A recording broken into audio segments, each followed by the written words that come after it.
Nag-iisip ka ba ng pangregalo ngayong Pasko? Halika, mayroon akong isasuggest sa'yo. Alam mo ba itong ating mini e-car ay mayroon ng aircon? Halika at silipin natin ang loob.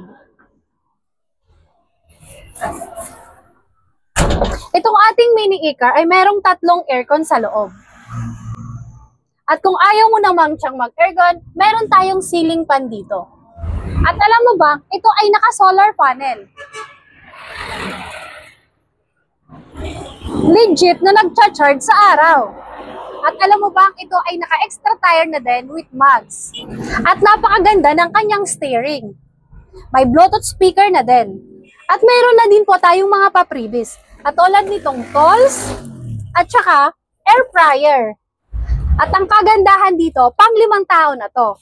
2 dito sa harap at 3 dito sa likod. Ito ang kanyang uphill assist at ito ang kanyang handbrake. Kung gusto mo naman buksan ang kanyang hood, ito yon.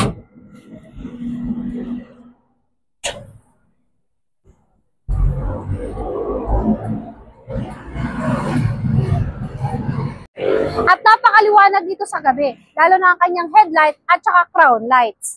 Naka 2,000 watts ito at saka 6058 ang kanyang battery. 500 kilos ang kanyang loading capacity, pwedeng 5 tao.